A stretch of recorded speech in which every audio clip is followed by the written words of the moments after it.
Bonjour, c'est Cryptolis, j'espère que vous allez bien en ce jeudi 2 mars 2023. Bienvenue dans la quotidienne, notre rendez-vous matinal du lundi au vendredi pour analyser les news crypto, le marché et bien évidemment le Bitcoin. Comme d'habitude, en deux parties, une partie actualité et une partie technique dans laquelle on passe sur les graphiques pour pouvoir se projeter sur la journée et les jours qui viennent. Avant de commencer, pour me soutenir, c'est très simple, likez, partagez cette vidéo, ça aide beaucoup au référencement, ça aide à faire connaître la chaîne, et abonnez-vous si c'est pas déjà fait. Et on commence tout de suite avec les actualités. Nous avons un petit tweet express de Phantom qui nous explique que ça y est, le vote a été validé pour la création du Vault de l'écosystème. Encore une fois, je explique ce que c'est. C'est Phantom, donc une Layer 1, qui a décidé de récupérer une partie des fees pour pouvoir les mettre dans un Vault, pour pouvoir la dispatcher, en fait, comme reward pour les nouveaux arrivants sur la plateforme, pour pouvoir construire des applications. Ce qui est excessivement positif, ça veut dire qu'on aura continuellement des grants sur Phantom pour pouvoir développer, et c'est fait partie d'une série de mesures qui vont arriver pour pouvoir justement dynamiser son écosystème, ce qui est plutôt positif sur Phantom. Ensuite, nous avons Chainlink. Chainlink qui, quant à lui, lance un service qui s'appelle Function, qui permet d'interfacer directement le Web 2 avec le Web 3. Alors, on rappelle que Chainlink est un oracle qui permet justement à une blockchain de récupérer des informations en dehors de celle-ci, donc c'est de pouvoir savoir par exemple quel temps il fait. Mais pour aller plus loin, le but de Chainlink, c'est de créer en fait un pont total entre l'infrastructure Web 2 et l'infrastructure Web 3, et pour aller même encore plus loin, de pouvoir leverager l'infrastructure Web 2 pour pouvoir aller plus loin dans l'infrastructure Web 3, ce qui est excessivement positif en tout cas pour les développeurs et pour la construction de futures applications en 2023 et 2024. Ensuite, nous avons le calendrier macroéconomie. Aujourd'hui, nous avons la BCE qui va prendre la parole à 13h30, dans lequel on va voir ensuite l'IPC, enfin d'abord l'IPC à 11h, puis ensuite la prise de parole à 13h30.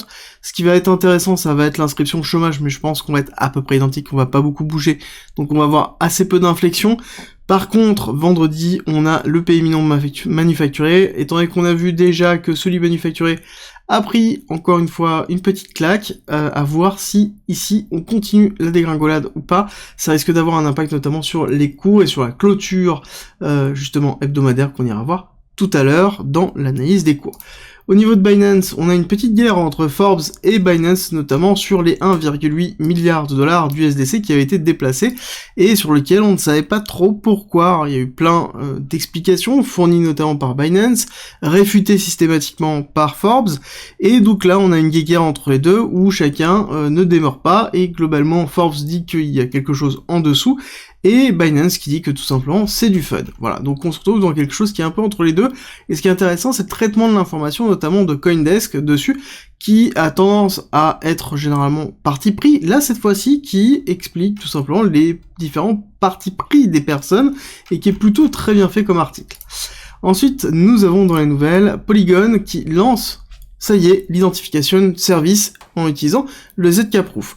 Alors, là-dessus, je vous en ai déjà parlé, il y avait la doc qui était en train de sortir, on s'en doutait, ça faisait déjà un certain temps qu'ils sont en train de travailler dessus. Globalement, ils vont utiliser la notion de Zero Knowledge Proof pour pouvoir permettre la validation de l'identité de quelqu'un sans connaître cette identité et sans dévoiler l'identité de cette personne.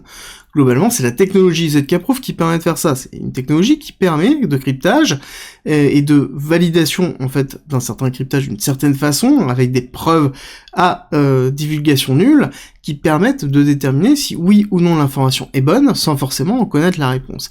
C'est ce qui permet justement de leverager cette partie-là. L'avantage que vous allez pouvoir avoir, ça veut dire que vous pouvez par exemple prouver que vous avez plus de 18 ans, sans forcément donner votre nom, votre date de naissance et toutes les informations qui sont présentes sur une carte d'identité. Avec directement ça, vous pouvez prouver un élément de votre identité sans dévoiler l'âge exactement que vous avez. Ce qui est très fort et ce qui permettra par la suite d'aller plus loin. Là-dessus, la notion d'identité, par justement le Web3, il y a tout un travail qui est effectué de réflexion dessus. Est-ce que oui ou non ça doit être décentralisé? Est-ce que oui ou non ça doit être une partie centralisée? Quelle est la part des États dedans? Voilà, il y a toute cette réflexion qui est dedans et qui est très importante, je pense, pour l'évolution de la suite, mais c'est une très grosse évolution que l'on pourra avoir justement dans l'utilisation pure et dure du Web3. Ensuite, nous avons Nexo qui est toujours dans le mal, hein. Clairement, depuis que ils ont décidé, enfin ils ont été obligés de partir des USA pour leurs produits de lending, ils ont l'enquête toujours sur le blanchiment d'argent en Europe. On a quand même vraiment des gros red flags, hein, il faut bien le prendre en considération. Là maintenant, c'est un ensemble de personnes, d'utilisateurs, qui justement attaquent Nexo sur la perte supposé de millions d'assets, d'accord? Donc là, on n'a pas trop d'informations encore, mais globalement, on a cette volonté d'aller appuyer très très fort sur Nexo. Donc si jamais vous avez des assets et que c'est pas déjà fait, que c'est pas déjà retiré, il faudrait peut-être limiter votre exposition à Nexo, on ne sait jamais par la suite. Ensuite, nous avons Chiliz qui annonce 50 millions de dollars pour incuber des nouveaux projets sur sa blockchain et sur, globalement, son écosystème. Alors, il faut comprendre que Chiliz, depuis déjà 1 an et demi, a une vocation de pouvoir monter en scalabilité. Ils ont développé notamment une version 2 de leur blockchain qui leur permet d'être EVM compatible et avoir énormément de transactions par seconde. Et là, justement, ils vont chercher à peupler cet écosystème en proposant justement leurs services, et c'est là où la grande arrive, et c'est là où on risque d'avoir une valorisation potentiellement du CHZ qui pourrait se faire dans les mois qui viennent, voire les années, au niveau justement de l'augmentation de l'écosystème. On n'oublie pas que pour valoriser une blockchain, on la valorise principalement à l'utilisation de celle-ci, et par le nombre d'applications présentes par celle-ci, et l'utilisation de ces applications, forcément. On a terminé sur la partie nouvelle, on va attaquer la partie technique après une courte pause. Cette vidéo est sponsorisée par Bybit, qui est l'exchange que j'utilise depuis quasiment 1 an et demi maintenant, et qui est l'exchange que j'utilise d'ailleurs le plus, qui est le 2e en termes de volume, et qui propose toutes les fonctionnalités nécessaires pour pouvoir faire du trading, de l'achat et de la gestion, et de l'investissement en crypto, dans lequel on retrouve du spot, des produits dérivés, des NFT, le earning classique, on a possibilité d'acheter, ils ont des options aussi, il y a toute la partie DEX qui est intégrée directement avec une partie justement exchange décentralisée, on a bien évidemment les grid bots et les bots de trading avec notamment le bot de DCA si on veut faire de l'investissement long terme qui est très bien fait, je vous ai fait des vidéos dessus. On va retrouver une interface soignée au niveau du trading sur les dérivés. Donc on a vraiment en fait une plateforme complète qui est non KYC et qui est gérée en plus à travers le BIT, donc son token, qui est le token lié à la DAO de Bybit. Donc c'est un point positif en plus. En commentaire et en description, vous retrouverez mon lien d'affiliation dans lequel vous avez un bonus de 4500 $ à l'inscription sur votre premier dépôt et moins 10% sur les frais. N'hésitez pas à la tester et on reprend la vidéo tout de suite. Partie technique qui commence comme d'habitude par faire un point où nous sommes. Nous avons terminé la schématique des vagues d'impulsion héliotiste commencée en décembre 2018, dans lequel nous avons les 5 vagues, le retracement ABC, et actuellement nous nous trouvons dans cette fin de zone dans lequel on hésite entre une forme de ranging ou une vague 1, 2, 3, 4 et 5, donc un nouveau schéma héliotiste. Donc on est vraiment dans cette zone d'incertitude qui est toujours dans le 618, en tout cas en dessous du 618, du mouvement total du BTC, donc nous sommes toujours dans cette zone intéressante pour faire dollar cost average, donc on est toujours dans une zone d'exposition intéressante si on souhaite s'exposer bien évidemment à cet actif, en prenant en considération qu'on peut aller plus bas, aller retester le 786, le top de la 1, voire les 10 000 $. Il faut bien prendre en considération que ce n'est pas parce que actuellement nous sommes dans une zone de DCA que c'est gagné, et que justement on doit avoir une stratégie d'investissement, et que cette stratégie d'investissement, elle se réfléchit, et il faut bien la prendre en considération pour ne pas se surexposer ou se sous-exposer, et faire justement des mauvais choix par rapport à l'exposition que l'on a, par rapport à sa situation. On avance avec un petit zoom sur cette partie basse que l'on a actuellement, qui est cette zone ici, où nous voyons notamment une accumulation de wick-off qui est toujours présente, SC, AR, ST, STB. On rappelle, accumulation de wick-off égale arrêt de latence baissière, on casse, on break, on prend la liquidité et on pousse, donc quelque chose qui est actuellement classique qu'on est en train de faire. On est toujours dans la zone très importante dans laquelle nous n'avons pas cassé la R, il faut impérativement casser la R pour se dire qu'on est en train d'invalider une tendance baissière, et donc on reprendrait le dessus à ce moment-là pour pouvoir restructurer de cette façon-là. Là, ce n'est pas le cas, on a été rejeté, et on est toujours dans cette zone d'incertitude très forte. Donc pour la donner, c'est très simple, cette zone ici, d'accord?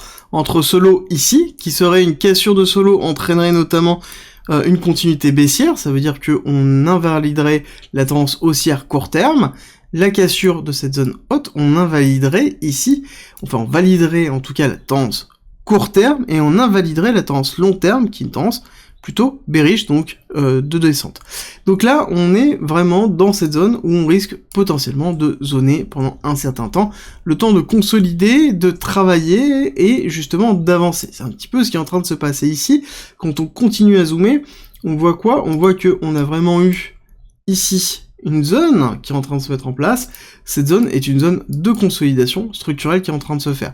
On est d'ailleurs au-dessus, hop, tac, au-dessus du 618 qu'on était allé toucher, mais on n'est pas allé chercher notamment 786, et la résistance qui se trouve ici. On a beaucoup d'appels ici, hein. Je vous rappelle que on a notamment une EMA mensuelle qui passe dans cette zone-là. Nous avons une zone de résistance ici très forte qui s'est mise en place. On a de la liquidité ici de longue qui est positionnée.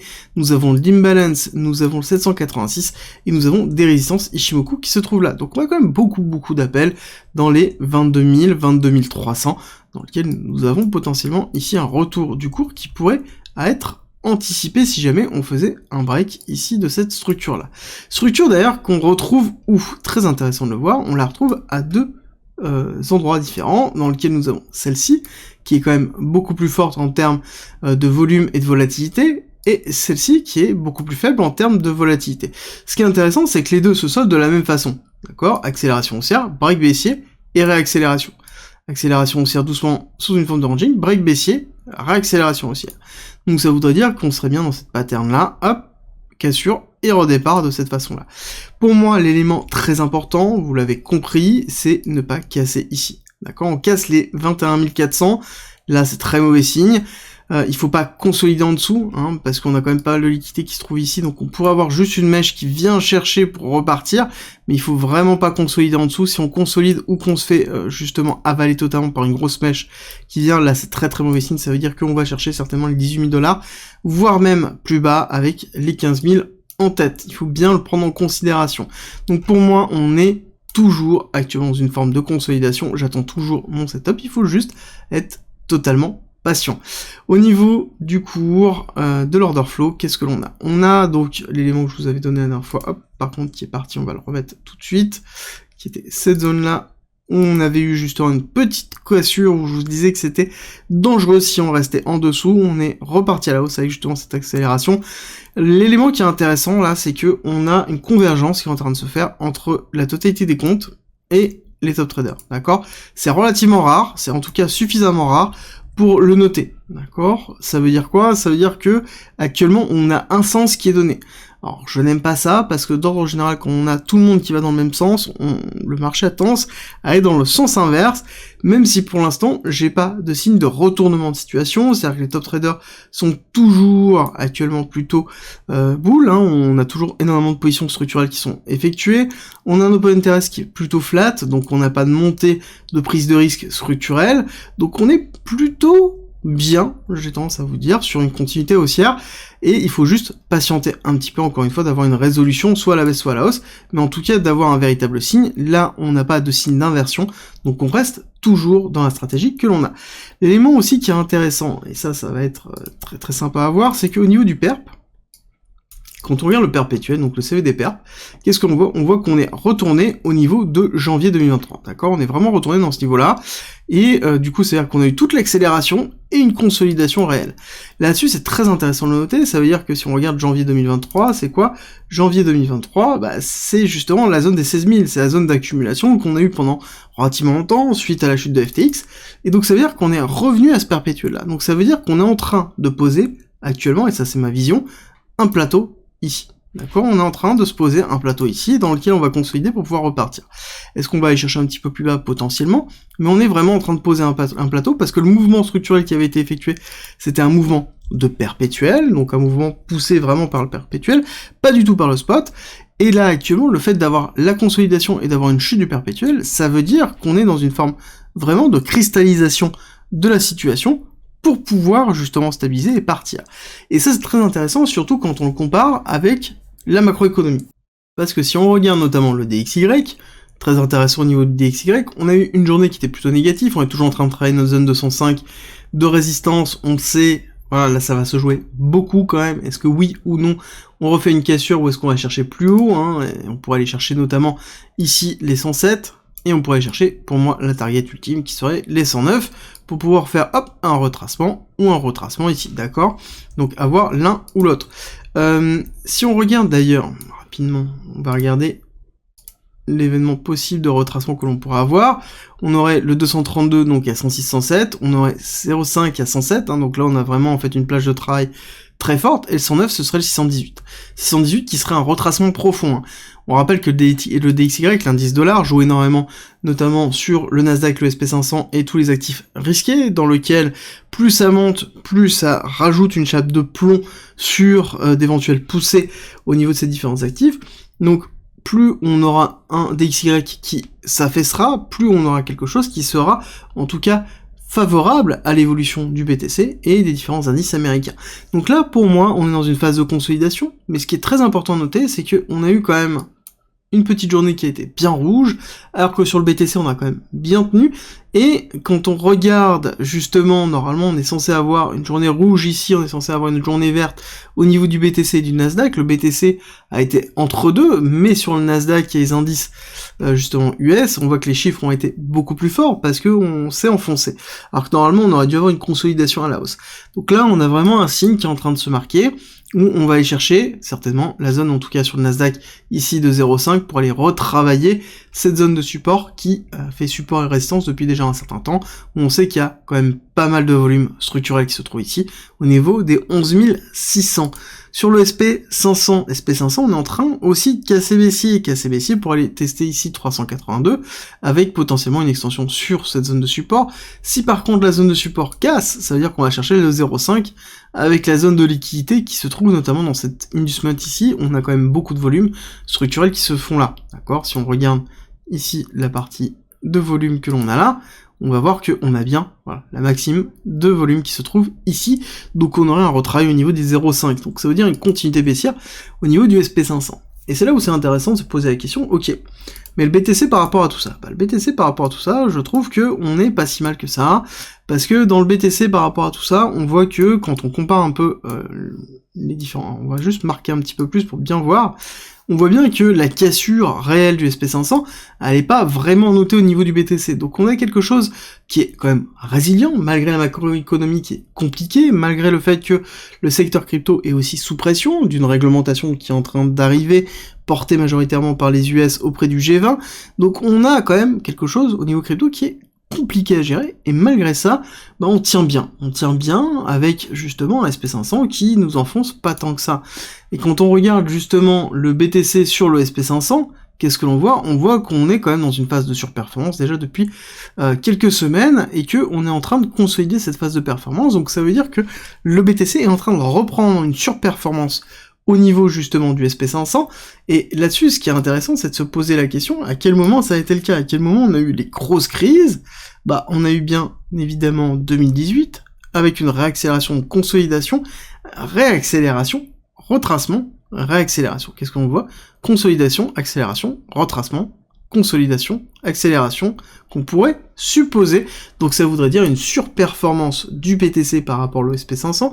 Alors là-dessus, il faut bien évidemment prendre en considération deux choses. C'est que la surperformance, elle peut être faite par le BTC, donc ça veut dire le fait que BTC explose à la hausse, et du coup on a un SP500 qui range, ou ça peut être aussi autre chose, c'est-à-dire qu'un BTC qui range, ou qui monte doucement, et à côté un SP500 qui s'enfonce très fortement.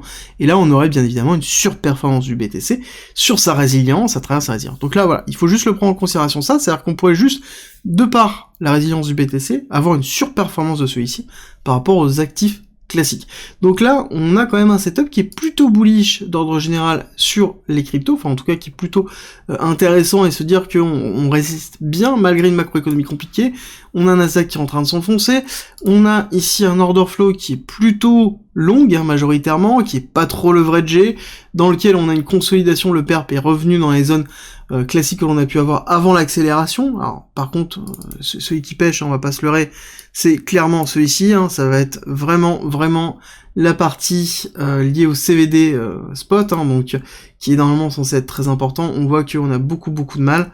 Alors là, j'ai même pas les chiffres quand je mets comme ça, mais hop, tac, on va le recharger. Voilà, on voit que même en daily, on s'enfonce déjà depuis 2020. Donc forcément, le CVD Spot est censé s'enfoncer petit à petit, donc ça c'est limite pas important. Il faut prendre en considération qu'on a eu vraiment une accélération et qu'on n'arrive pas à avoir quelque chose qui repousse, ce qui est un petit peu dommage structurellement.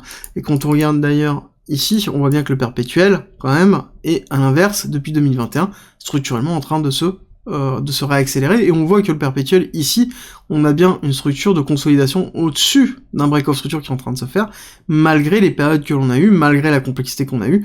Donc là, on est dans une phase de consolidation potentielle pour repartir à la hausse, avec potentiellement une nouvelle hausse qui est un petit peu ce qu'on est en train d'attendre et de patienter déjà depuis un certain temps, avec une rupture, je vous le rappelle, rupture de l'AR, hop, c'est ici, de cette zone-là, pour se dire qu'on est en train de repasser bullish, et c'est exactement ce que l'on attend. Pour conclure, on garde en tête les 21 400, et on garde en tête les 25 400, qui sont les deux zones de rupture que l'on doit avoir à un moment donné, pour pouvoir se dire qu'on a soit une inversion de la tendance court terme avec une rupture de la partie basse, une inversion de la tendance long terme avec une rupture de la partie haute. Si la vidéo t'a plu, dis-le moi en commentaire, like, partage, ça m'aide beaucoup, et n'oublie pas que tu as en commentaire et en description aussi le Discord qui est gratuit, qui regorge d'informations, qui a un parcours pédagogique mis à disposition pour pouvoir avoir énormément d'informations. Tu y retrouveras aussi beaucoup de choses, comme par exemple plein de discussions enflammées, tu y retrouveras de la fiscalité, de l'investissement, du trading, de la DeFi, et aussi un coin premium dans lequel tu as mes briefs, mes investissements, mon portefeuille, mes gridbots, tu vas avoir aussi des stratégies automatisées, tu vas retrouver aussi des discussions et des accompagnements justement avancés pour pouvoir progresser plus rapidement, que ce soit dans l'investissement, le trading, ou même tout simplement dans un point de vue psychologique en termes d'investisseurs. Donc rejoins-nous, ça se passe en commentaire et en description. Je te dis à très vite.